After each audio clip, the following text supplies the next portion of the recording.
orange Sour Patch Kids. So underrated. I guess the moratorium's off on Deadpool and Wolverine. We can talk about it. We can talk about it. I mean, I don't want to be spoiler guy. That's all. But it's been a week and a half, 2 weeks. It's been 2 weeks. Yeah. No, it hasn't. So let's get into it. Deadpool Wolverine. What are your thoughts? First of all, did you like it? Did you love it? Were you Right off. Well, see, no. Because see, like I have very complicated feelings. I love Ryan Reynolds' abs, and I didn't know that I could love anyone else's abs as much as Ryan Reynolds' abs until I saw Hugh Jackman's abs. That just can't be healthy for a 55-year-old man. It absolutely cannot. There's nothing safe happened to that man to get into that kind of shape. Nothing at all. I don't. You can tell me it was the lighting. You can tell me there was some airbrushing. Listen, you had to have those. All some weird Hollywood diet. There's pine nuts and steroids. Yeah, pine nuts, steroids, and fucking algae smoothies. Yeah, I'm sure there were some lighting techniques. I'm sure there was some cleaning up in post, but that was there. That wasn't an SFX. No, those were in digital. Those wasn't BBL Drizzy yet. Yeah, exactly. My heart goes out to Hugh Jackman. Till you're 90. I have complicated feelings, so I think maybe you should go first before I. Because here's the thing. I said this. We've had this conversation about Deadpool and Deadpool 2. Not every movie has to be Schindler's List. Not every movie has to be profound and say something. Just like every dinner you have does not have to be a Michelin 4-star meal. Sometimes a motherfucker just wants a hamburger. Yeah. And Deadpool knew what it was. Sometimes you find yourself dining in the upstairs section of the Texas Fried Chicken. It's sometimes you eat in Gray's Papaya. And there's hold on. This is a New York City institution. Seriously, it's a hot dog. Like it knows what it is, but they said let's make the best hot dog we can make. Same thing with Deadpool. They looked and said, you know what we got? We got ground chuck. Toast the bread. It's my god. And then they put the mustard. Toast the bread. The bread toast, and then they use the spicy brown. And then sometimes if you were so inclined, you could tell them, yo, grill a little bit, bro. Let it get a little bit. Because we've gotten cut off before, and we just digressed. We're going backwards. But here's the thing. Gray's Papaya, New York institution, you go down since 1973. I would spend a lot of time downtown. So I was always down there. That's where my school was. That's where my apartment was for the most part. It was easier for me to get down there. And when I lived at home in New Jersey, I would catch a train, go there. It was fantastic. And the great thing about it was all you needed was $2 and you ate. And when you're a struggling kid or you're a struggling college kid or just it's a dude in your 20s, or maybe your money ain't right, like all your friends are working in tech. That money was different back then. All your friends are working in tech, and you're like, I draw. And you could go there. That money was different back then. And be full. But that's just a thing, yo. You couldn't see there were no tables. There were the hot dog in that paper hot dog bowl. Yes. Is that a bowl? Or a tray or a bassinet. Hot dog bassinet. It was fantastic. It was great. And hot dogs should always be served in them. It was great in the summertime, especially downtown in the village. They stand-up tables. You see, the stand-up table, it was just like a bar top like thing. A round, yeah. And you would round table. And you would go out, but you would go outside. And I remember one day sitting outside eating, and this is like the height of Queen Latifah, and she pulls up, squatted up, all the cars, double parked, and they roll up in the Gray's. And then they roll up in the Gray's Papaya. See, that's what I'm talking about. Gray's Papaya, legendary New York City shit, and still flourishing to this day. The flagship location, 72nd Street and Broadway. Let me tell you something. My father used to go there all the time. And not only did he get the hot dogs, but their beverages. Yeah, they had banana daiquiri and that papaya drink, but that banana daiquiri, man. I was a big fan. The papaya drink was that banana daiquiri, boy. Phenomenal. That banana daiquiri was was amazing. There's just nothing like Gray's Papaya. And so yesterday, Founders Day, me and Bob Ice go down there. And we go down there and we have the 50-cent dogs.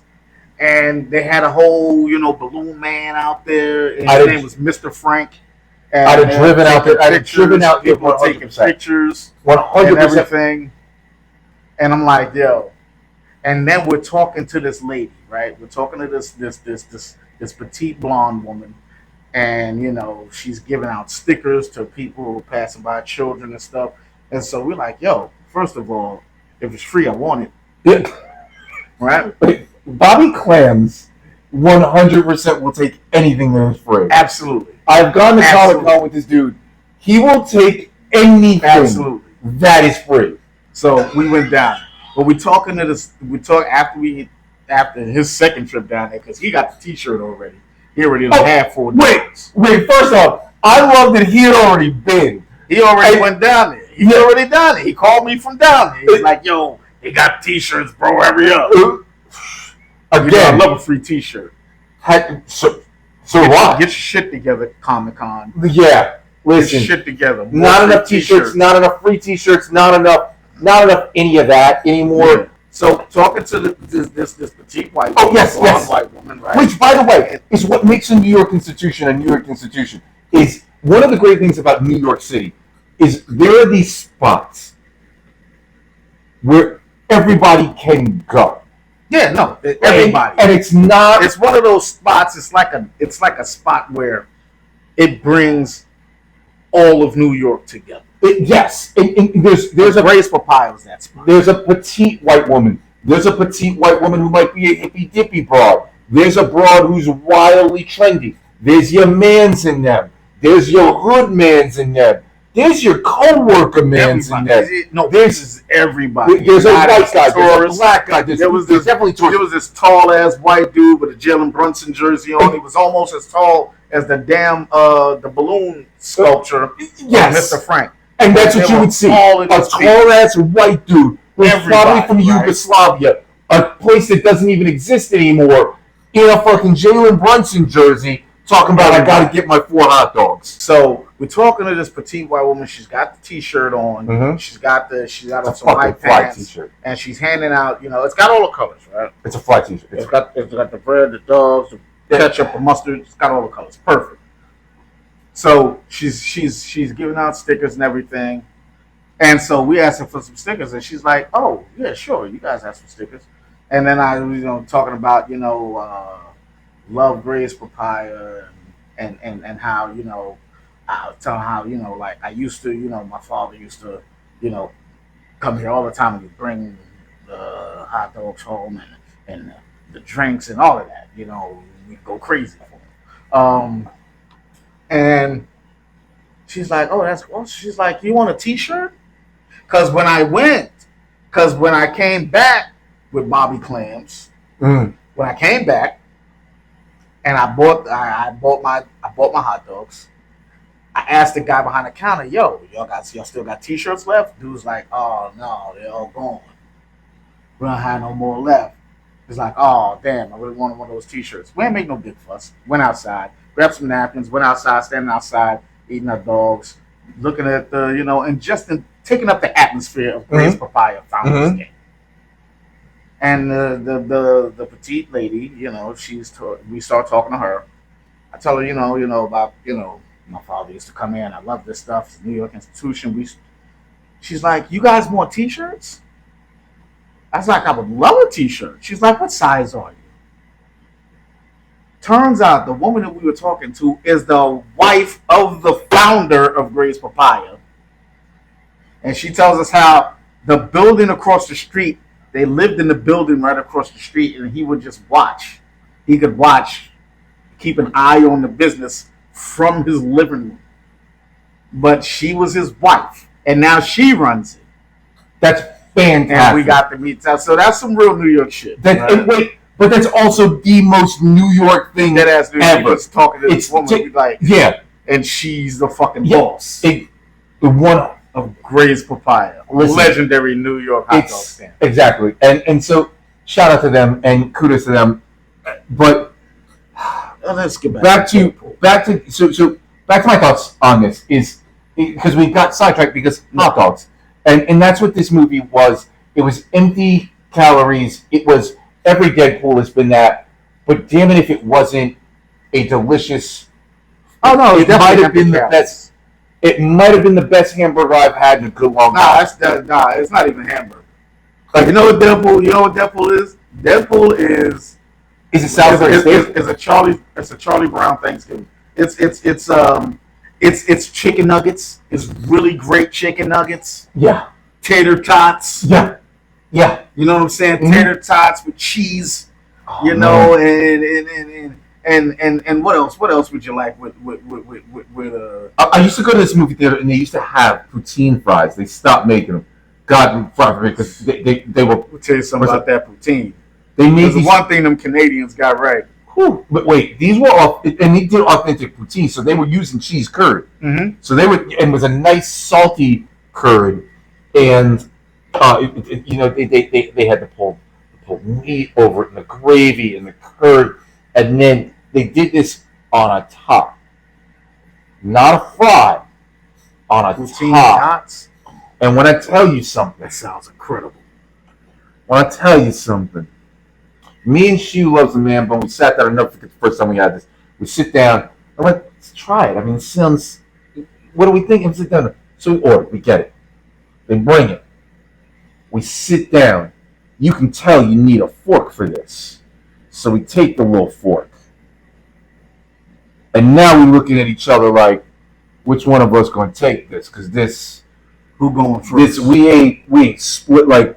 So one of us got to get the last bite. We took the first bite, and now we're deciding who gonna get the last bite. Who's gonna finish this? We're gonna finish this because that requires some conversation. This was one bite. We both feeling the same. We both feeling the exact same way about this.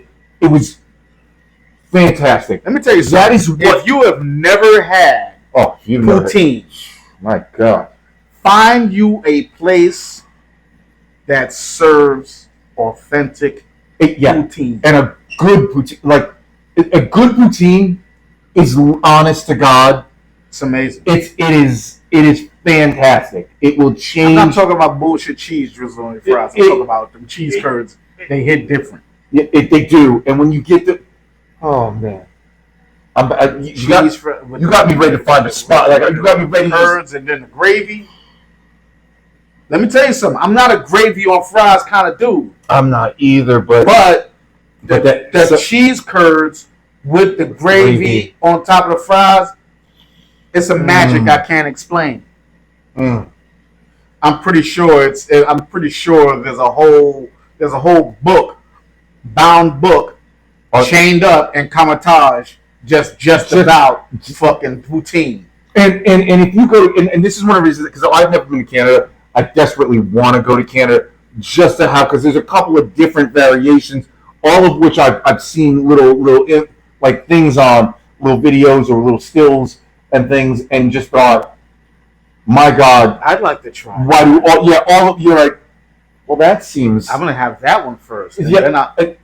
What you need in your life is a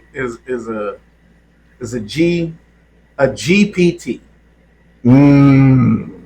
Great poutine tour. Yeah, I don't know why they don't do that. I mean, of all the things that Canada has to offer, which is nothing, they have poutine.